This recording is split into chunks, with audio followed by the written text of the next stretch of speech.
She's just the maid. She wouldn't understand any of this. Evelyn Whitman said lightly, never lowering her voice. The sentence floated through the sunlit kitchen as if it were harmless, as if it were not the first brick laid in a quiet wall that had been closing in for months.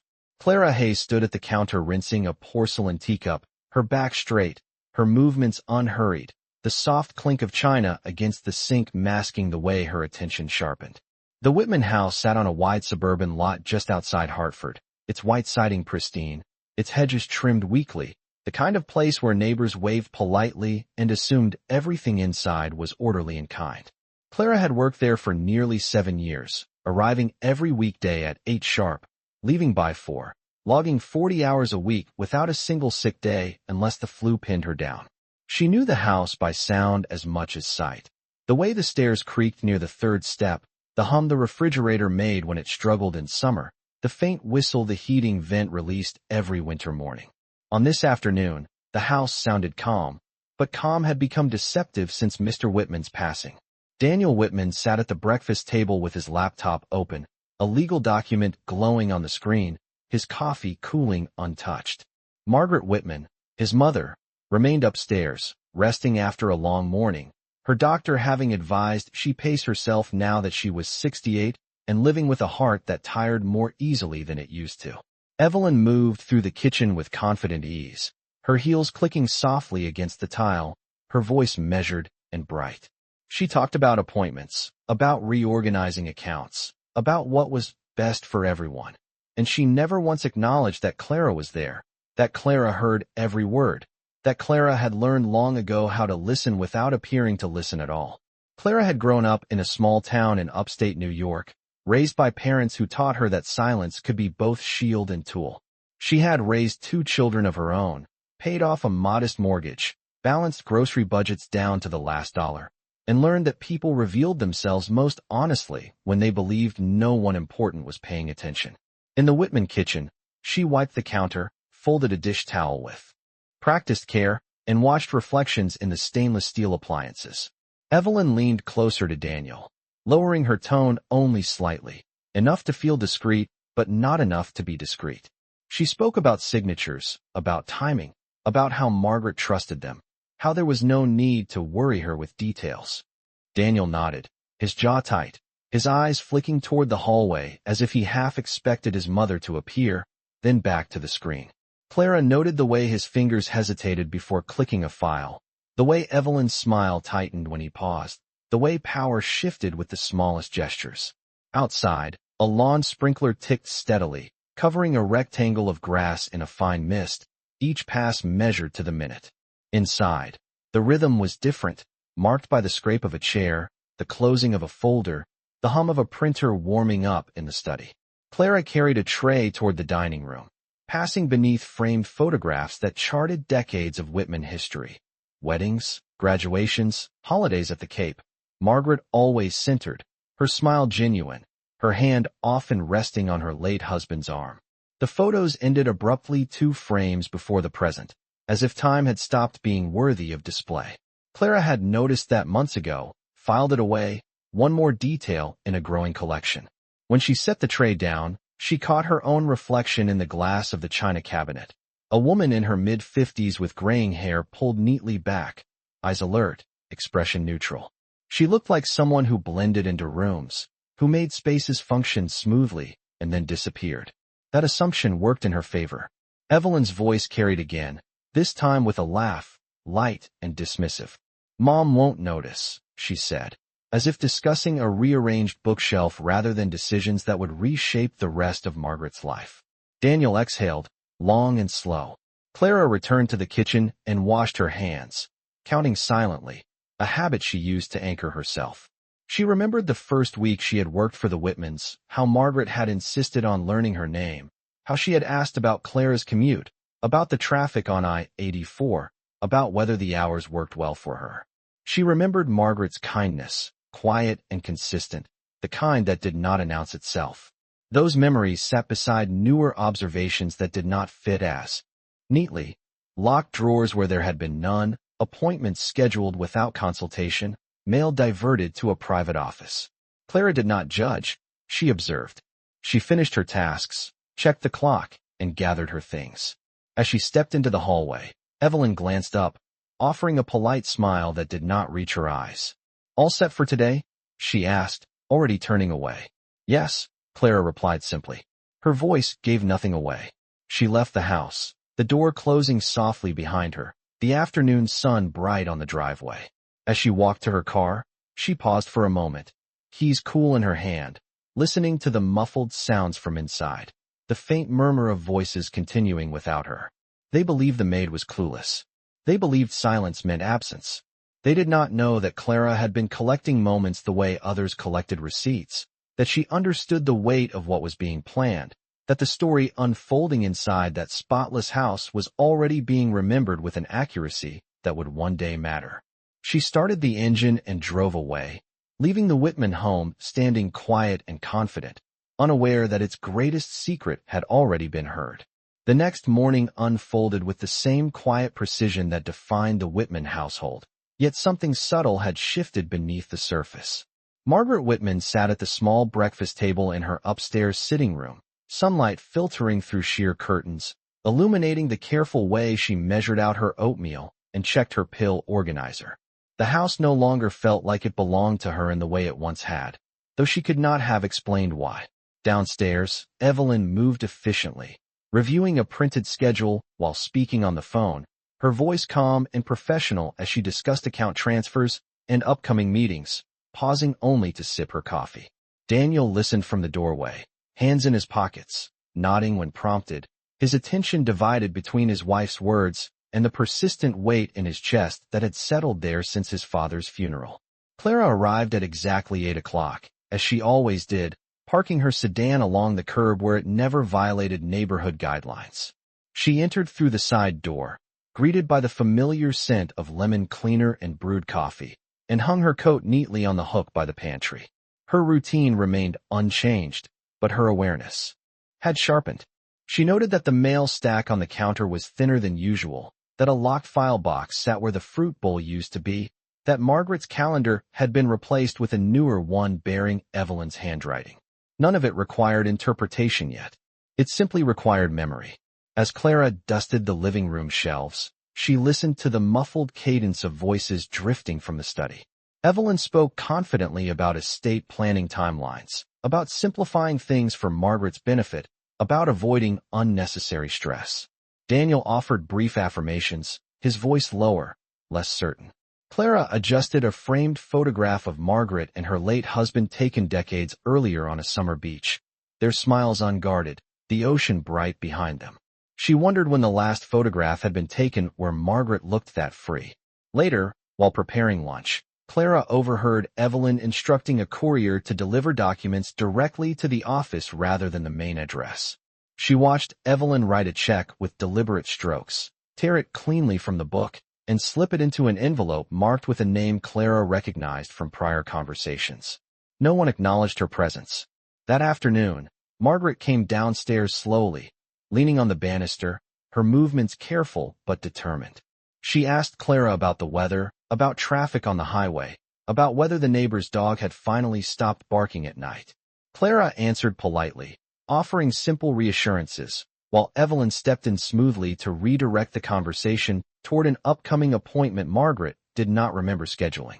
Daniel hovered nearby, his expression caught between concern and avoidance. When Margaret mentioned a letter she had been expecting from the bank, Evelyn smiled and said it must have been delayed, that they would follow up, that there was nothing to worry about. Clara noticed the way Margaret's fingers tightened around her teacup, the way she nodded without conviction. Throughout the day, the house continued its performance of normalcy. Appliances hummed, clocks ticked, sunlight shifted across polished floors. Clara folded laundry and organized drawers, encountering documents tucked where they did not belong, pages labeled with language that did not match the casual explanations offered aloud. She did not remove anything. She did not alter a single object. She simply noted the order of things, the dates, the names, the inconsistencies. By late afternoon, Evelyn and Daniel prepared to leave for a meeting, their conversation brisk, their coordination seamless. Evelyn reminded Clara of a grocery list for the next day and thanked her without looking up. Daniel offered a quick nod that might have been gratitude or apology. Once they were gone, the house exhaled. Margaret sat in her favorite chair, staring out at the backyard where her husband used to tend the roses every Saturday morning. She spoke quietly, more to the room than to Clara, about how quickly life seemed to reorganize itself when someone was gone, how she felt as though decisions were being made faster than she could follow. Clara listened, hands folded, offering neutral responses that neither encouraged nor dismissed. She had learned long ago that people often revealed more when they were not interrupted. When the day ended, Clara gathered her things and paused in the hallway, listening to the stillness. The Whitman house looked the same as it always had, immaculate and controlled, but its rhythm had changed, and Clara was now attuned to every offbeat note.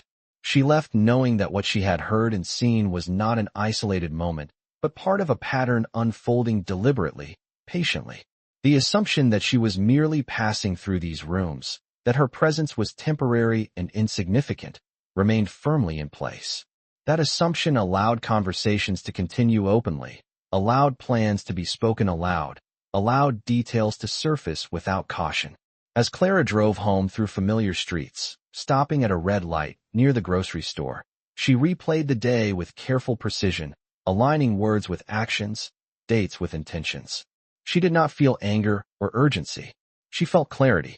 The story was revealing itself not through confrontation but through repetition, and Clara understood that the truth did not need to be forced into the open. It only needed time.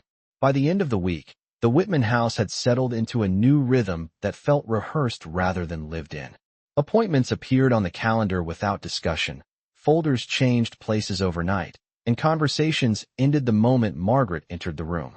Clara noticed everything while doing exactly what she had always done, arriving on time, leaving quietly, keeping the household running smoothly. On Thursday morning, a woman Clara had never seen before arrived just after 10, carrying a leather portfolio and wearing the polite smile of someone accustomed to being welcomed. Evelyn greeted her warmly and ushered her into the study, closing the door with a soft but deliberate click. Daniel followed a moment later, his footsteps hesitant, as though he might change his mind. Clara was in the hallway folding linens when the meeting began, the study door close enough that voices carried clearly if one listened without appearing to listen. The woman introduced herself by first name only, speaking about options, contingencies, and safeguards. Evelyn spoke next, confidently outlining Margaret's situation, emphasizing concern, convenience, and efficiency. Daniel added brief comments, rarely finishing a sentence before Evelyn did. Clara folded each towel with care, aligning edges precisely, committing the cadence of the conversation to memory.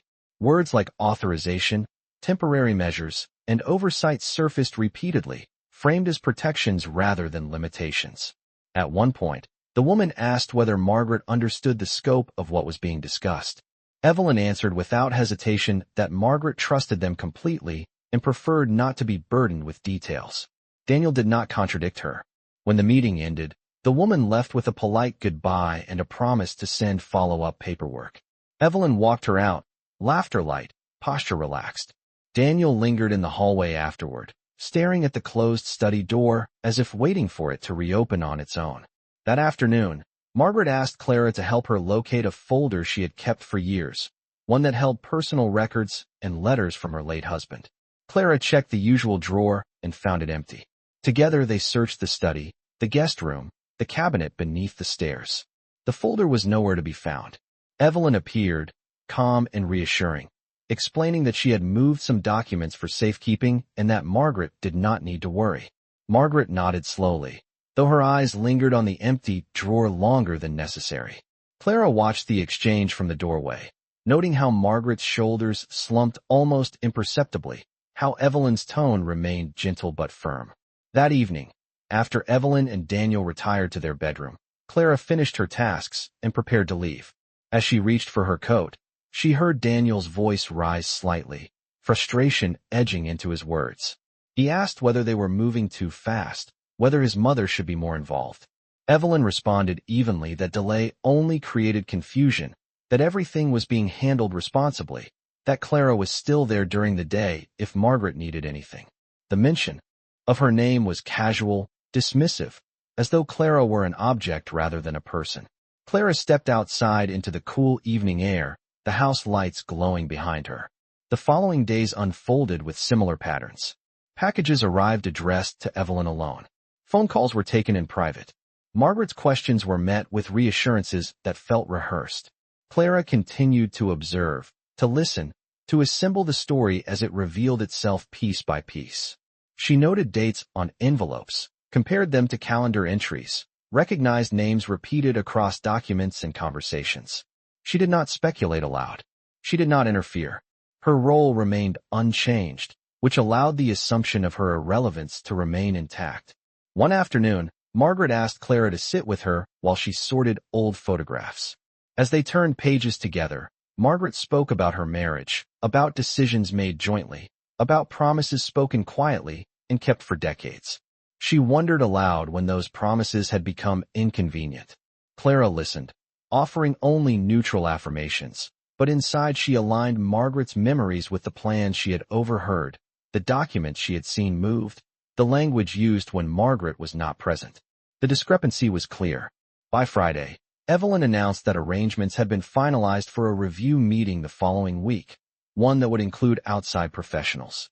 She spoke of it as a formality, a necessary step to ensure everything was in order. Daniel agreed, though his expression suggested resignation rather than confidence. Clara cleaned the kitchen as they spoke, her movements steady, her face unreadable. The assumption that she did not understand persisted, reinforced by years of being overlooked. That assumption allowed Evelyn to speak freely about outcomes, about how smoothly things would proceed once signatures were in place. Clara noted the exact phrasing, the timelines mentioned, the subtle shift from possibility to certainty. When she left that evening, she did not feel alarmed. She felt prepared. The picture was complete enough now to understand its shape, even if a few details remained blurred. Clara drove home under a sky streaked with fading light, her thoughts ordered and calm. She knew that the coming week would bring a moment when silence would no longer be useful, when accuracy would matter more than discretion. Until then, she would remain exactly as they believed her to be, present but unnoticed, a witness they had never considered counting. The weekend arrived, with an artificial calm that felt carefully arranged, as though the house itself had been instructed to behave. Saturday morning light filled the Whitman kitchen while Margaret sat at the table reading the same paragraph of her newspaper for the third time, her attention drifting despite her effort to focus. Evelyn moved through the room with practiced efficiency, reviewing notes on her tablet, occasionally glancing at the clock. Daniel lingered near the window, watching a delivery truck slow at the curb before continuing down the street. Clara arrived at 8, set down her bag, and began her routine without comment. Though she immediately noticed that several chairs had been repositioned, the table cleared of its usual clutter, the room subtly prepared for an event not yet announced.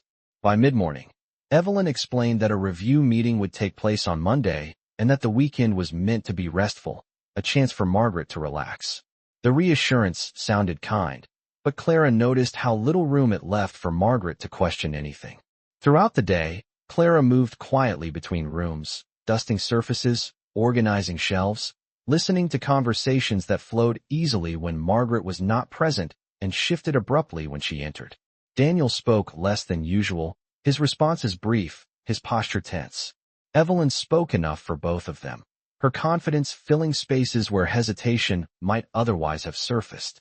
In the afternoon, Margaret asked Clara to help her retrieve a box from the attic containing holiday decorations she wanted to sort through. Evelyn intercepted, suggesting it could wait, that Margaret should conserve her energy. Margaret smiled politely, but her disappointment was visible in the way she folded her hands together. Clara met her eyes briefly, offering no reassurance, only presence. Later, while preparing tea, Clara overheard Evelyn on the phone in the adjoining room, her voice lowered but distinct. She spoke about preparedness, about ensuring cooperation, about avoiding surprises. She mentioned that everything would go smoothly if everyone followed the plan. Clara poured the tea carefully, noting the words and the tone, the absence of doubt. That evening, Daniel attempted to engage his mother in conversation about memories from his childhood, perhaps hoping to recapture something familiar. Margaret responded warmly at first, then fell quiet, her gaze drifting toward the hallway where the study door remained closed. Evelyn observed from across the room, intervening gently when the conversation strayed toward topics that suggested independence or decision-making. Clara served dinner and cleared plates, invisible as ever. On Sunday, the atmosphere tightened further. Evelyn reviewed documents at the dining room table while Daniel scanned emails nearby. Margaret remained upstairs longer than usual, citing fatigue. Clara cleaned the guest room, where she found a stack of neatly arranged folders on the bed, each labeled with dates and names she recognized. She did not touch them. She simply observed their order and placement. When Evelyn entered unexpectedly, Clara stepped aside calmly, offering a neutral greeting. Evelyn smiled, thanked her, and gathered the folders without hesitation, as though they had always belonged there. The assumption that Clara was unaware persisted, reinforced by Evelyn's unguarded movements. In the afternoon, Margaret joined Clara in the living room, asking quietly whether Clara had noticed how quickly things seemed to be changing. Clara answered carefully, acknowledging that change often followed loss, that it could feel overwhelming. Margaret nodded, her eyes moist but resolute. She spoke about trust, about how she had always believed that love meant being looked after. Clara listened, aware that what Margaret described no longer matched what was happening around her.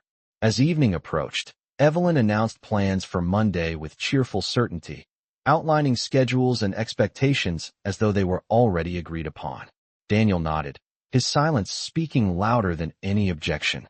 Clara finished her work and prepared to leave, her awareness sharpened by the convergence of details she had gathered over days. The picture was no longer forming, it was formed. The weekend had confirmed what the week had suggested, that decisions were being finalized without Margaret's informed consent, that speed was being used as a strategy, that politeness concealed pressure. As Clara stepped outside into the fading light, she felt no urgency, only readiness. The moment when silence would give way to clarity was approaching, and until it arrived, Clara would continue exactly as she had been, present, observant, and underestimated, allowing the house to reveal its truths one ordinary hour at a time. Monday arrived without ceremony, the sky overcast and evenly gray, as though the day itself intended to remain neutral.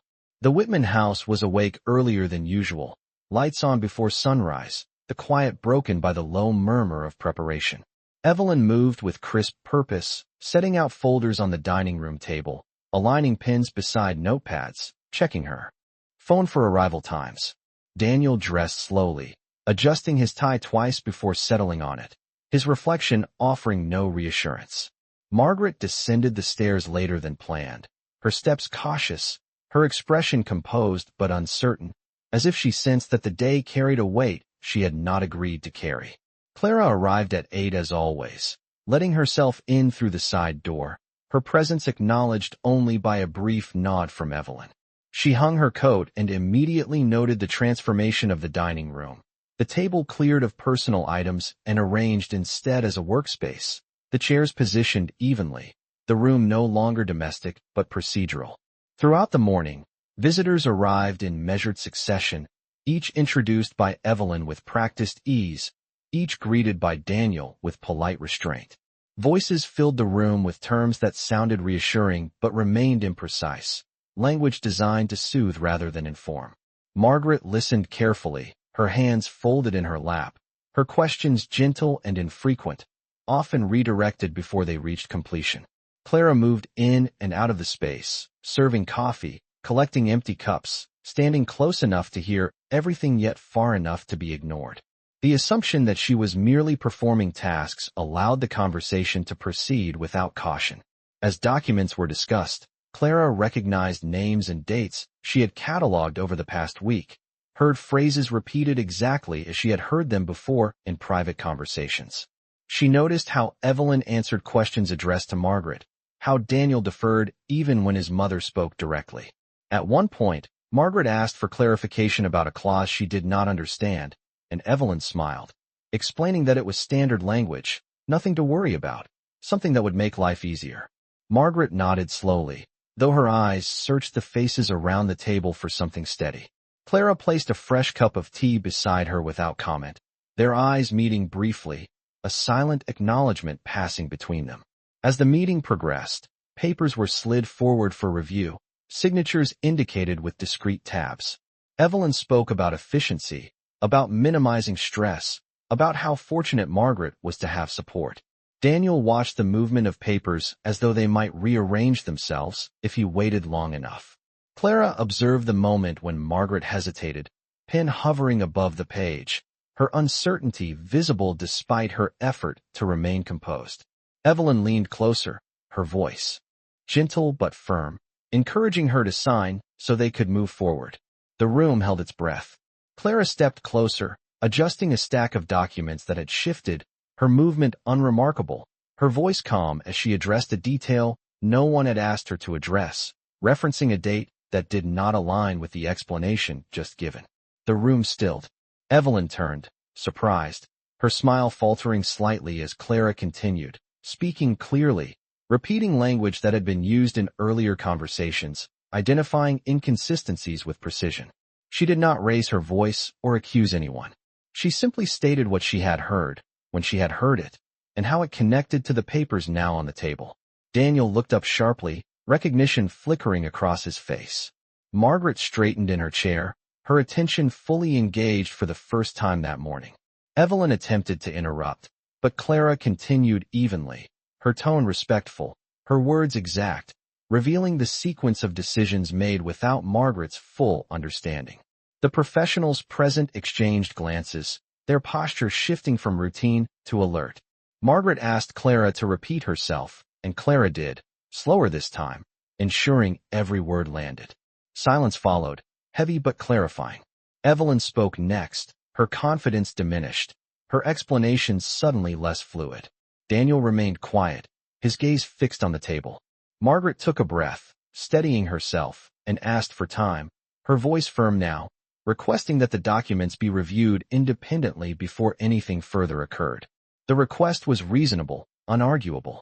The meeting concluded shortly thereafter, visitors departing with polite assurances and measured expressions. When the house finally emptied, the dining room returned to stillness, papers neatly stacked but untouched. Evelyn retreated to another room, her composure fractured but intact. Daniel remained seated, hands clasped, staring ahead. Margaret turned to Clara, gratitude and resolve mingling in her expression.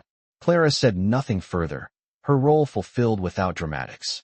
She gathered the cups, wiped the table clean, restoring the room to its familiar order. As she prepared to leave that afternoon, the house felt different, less certain of itself, as though a narrative it had relied upon had been disrupted. Clara stepped outside into the cool air, her work done for the day, knowing that the truth, once spoken plainly, could not be returned to silence. The days following the meeting unfolded with a restrained tension that never announced itself but lingered in every room. Tuesday morning brought rain tapping softly against the windows, a steady sound that filled the pauses left by conversations no longer flowing freely.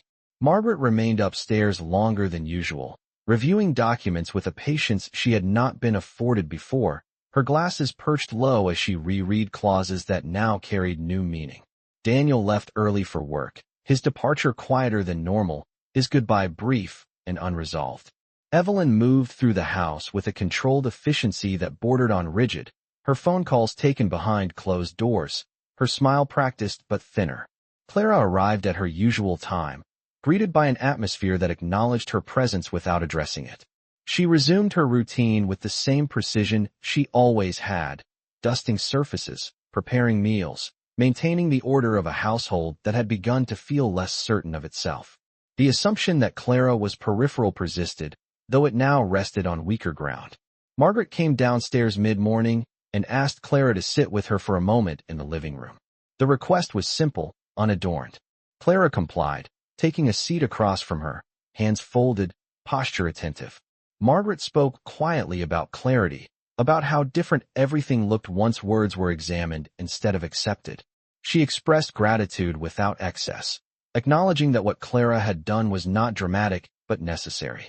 Clara listened, responding only with brief affirmations, understanding that the power of the moment lay in what had already been revealed rather than what could still be said.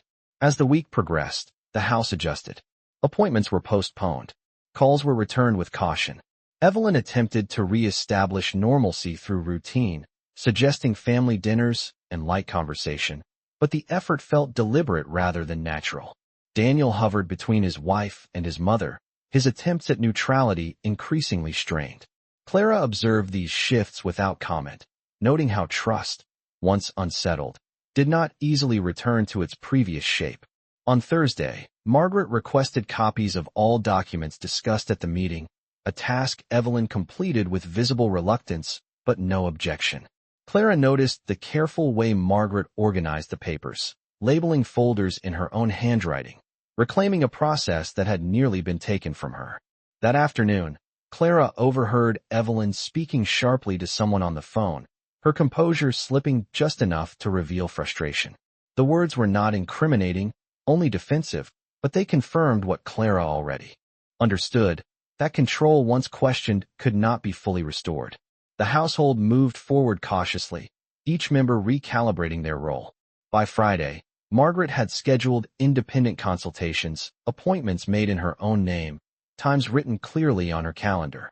Daniel expressed support quietly, his voice steadier now that uncertainty had been replaced with direction.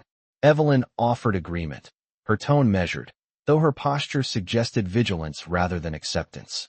Clara continued to work, her presence steady, her involvement complete without further intervention. The house no longer spoke freely in her presence, yet no one addressed her directly. The shift was subtle but unmistakable. Silence had become careful instead of careless. On Saturday morning, as Clara prepared to leave, Margaret stopped her at the door, thanking her again, this time with a firmness that suggested resolve rather than relief. Clara acknowledged the gratitude with a nod, neither minimizing nor expanding upon it. She stepped outside into a morning brightened by clearing skies, the rain washed away, the air crisp. The Whitman house stood behind her, unchanged in appearance but altered in understanding. Clara knew her role there was nearing its natural conclusion, not because she had been dismissed or dismissed herself, but because the truth she had carried had done its work. The assumption that she was clueless had been quietly dismantled, replaced by an awareness that presence did not equate to ignorance. As Clara drove away, she felt neither triumph nor regret, only a calm certainty that silence, when used with intention, could restore balance just as effectively as words. The following week unfolded with a cautious lesson learned by everyone except the one who had never needed it. The Whitman house no longer spoke carelessly, yet its walls still carried echoes of what had already been said. Margaret moved through her days with renewed deliberation, rising earlier, taking notes during phone calls, asking questions she no longer softened with apologies. Daniel watched this change quietly, offering help when asked, retreating when not, his loyalty no longer assumed but gradually redefined. Evelyn maintained her composure with discipline, her words measured, her gestures controlled, though the ease she once carried had not returned. Clara continued her work with the same consistency, arriving and leaving as scheduled, her presence now subtly acknowledged but rarely addressed. The house had learned restraint, but it had not learned how to undo what had already been revealed. On Wednesday morning, Margaret received a call that prompted her to request Clara's assistance with organizing additional paperwork. They sat together at the dining room table, sorting documents into labeled folders, the task quiet and methodical. Margaret spoke less than before, but when she did, her words carried intention. She mentioned how clarity changed the way one remembered the past, how certain moments took on new significance when viewed without assumption. Clara listened, her responses brief, her role unchanged. The work required no commentary. By Thursday, Daniel returned home earlier than usual, his demeanor subdued but resolved. He spoke privately with his mother, their voices low, the door partially closed. Clara caught fragments of the conversation as she passed by, enough to sense that boundaries were being redrawn. Evelyn remained elsewhere, engaged in calls that ended quickly, her tone professional but strained. That evening, Margaret announced that she would be making changes to her arrangements, decisions she would oversee personally. Daniel acknowledged this with quiet agreement. Evelyn responded with a polite smile that did not linger. Clara served dinner and cleared the table, the routine unchanged, though the atmosphere felt less theatrical and more honest. On Friday, a small but telling moment occurred. Evelyn asked Clara whether she had noticed any misplaced documents during her work, the question framed casually, almost as an afterthought. Clara answered truthfully and succinctly, stating that she returned items to their designated places unless instructed otherwise. Evelyn nodded, satisfied or resigned, and did not pursue the matter further. The exchange marked a subtle shift. Clara was no longer invisible, but she was also no longer underestimated in quite the same way. The weekend arrived quietly. Margaret spent time in the garden, reclaiming a habit she had neglected, while Daniel assisted her without direction. Evelyn observed from a distance, her involvement limited to necessary interactions. Clara maintained the household, her presence steady, her task nearly complete. On Sunday afternoon, Margaret asked Clara to join her briefly on the back porch. They sat side by side, the late summer air warm but gentle. Margaret spoke about trust rebuilt through awareness rather than blind faith, about gratitude that did not require ceremony. Clara acknowledged her words with a simple nod. Nothing more needed to be said. As the week closed, Clara sensed that her time in the Whitman house was drawing to an end, not through dismissal or conflict, but through resolution. The truth had settled where it belonged, altering the balance without upheaval. On Monday morning, Clara arrived to find Margaret already dressed and waiting in the kitchen, her posture upright, her expression composed. She informed Clara that she would no longer require daily assistance, thanking her for her work with genuine appreciation. Evelyn and Daniel stood nearby, their expressions neutral, the decision already accepted. Clara received the news calmly, neither surprised nor disappointed. She gathered her belongings, completed her final tasks, and took one last look around the house that had revealed more than it ever intended. As she stepped outside, the morning sun bright and steady, Clara felt no need to look back. The assumption that had once defined her role had been quietly corrected, and with it, the narrative that had allowed secrets to exist unchallenged. The house would continue without her, altered but intact, its silence now informed by awareness rather than neglect. Clara's absence settled into the Whitman house more noticeably than anyone had anticipated, not because tasks went undone, but because the quiet competence she had carried with her could not be replicated. Margaret adjusted quickly, filling her mornings with deliberate structure, reviewing correspondence, attending appointments she scheduled herself, reclaiming routines that had once been delegated without her consent. Daniel visited more often now, his presence less tentative, his conversations with his mother longer and more candid. Evelyn maintained her role with outward composure, but the certainty that once guided her movements had softened into vigilance. The house functioned, yet it no longer flowed with the same effortless rhythm. In the weeks that followed, Margaret completed her independent reviews, meeting with advisors who spoke directly to her, explaining each clause patiently, confirming her understanding rather than assuming it.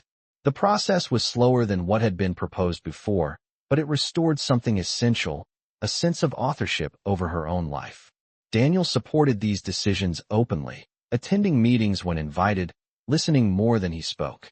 Evelyn remained present but reserved, her suggestions offered carefully, her influence moderated by awareness rather than authority. Occasionally, moments of tension surfaced, subtle but undeniable, when old habits threatened to reassert themselves. In those moments, Margaret paused, asked clarifying questions, and waited for answers that satisfied her. The pace belonged to her now. One afternoon, Margaret invited Daniel and Evelyn to sit with her in the living room, sunlight streaming through the windows, the space familiar yet altered by what it had witnessed. She spoke calmly about expectations, about transparency, about the importance of consent in matters that affected her future. Daniel listened attentively, his agreement sincere. Evelyn listened as well, her expression attentive, though guarded. No accusations were made, no past actions revisited in detail. The conversation focused on what would happen next rather than what had already occurred.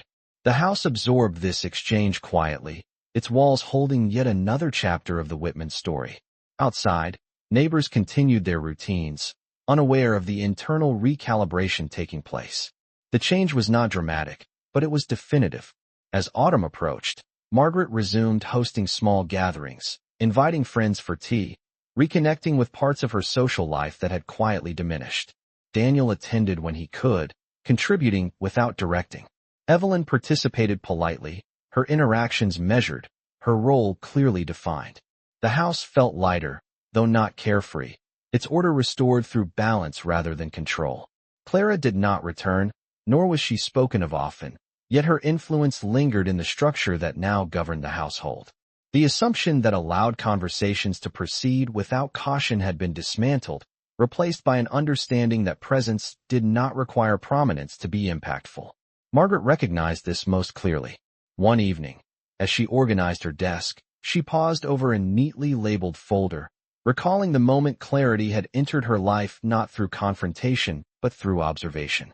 She reflected on how easily she had trusted, how natural it had felt to defer, and how quietly that trust had been redirected without her full awareness.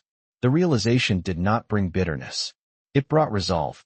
She closed the folder, satisfied, and turned off the lamp, the room settling into darkness with a sense of completion.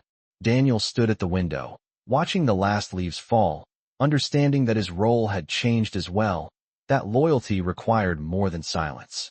Evelyn retreated to her routines, adapting as necessary, aware that the dynamics she once navigated effortlessly now required care. The Whitman house stood unchanged in appearance, its exterior as pristine as ever, but inside, its narrative had been corrected. Secrets no longer moved freely through its rooms, not because they were forbidden, but because awareness now occupied the space they once held. The lesson had been absorbed without spectacle, the outcome shaped not by confrontation, but by the quiet insistence of truth acknowledged at the right moment. In that recognition, the story found its balance, settled, and moved forward. Time settled into the Whitman house with a steadiness that no longer felt imposed but earned. Winter arrived quietly, frosting the hedges and softening the edges of the neighborhood, and with it came a sense of closure that did not require announcement. Margaret adjusted to her reclaimed independence with confidence, attending appointments, managing correspondence, and making decisions without hesitation. The house reflected her renewed authority, not through visible changes, but through the absence of uncertainty that once lingered in its rooms. Daniel continued to visit regularly, his role no longer defined by avoidance, but by presence. He listened more than he spoke, offering support without direction, learning how loyalty could exist without control. Evelyn adapted as well, her influence recalibrated to fit boundaries now clearly established. She remained part of the household, but the dynamics had shifted permanently, her confidence tempered by awareness. The past was not revisited through confrontation or regret. Instead, it faded naturally, replaced by routines grounded in clarity.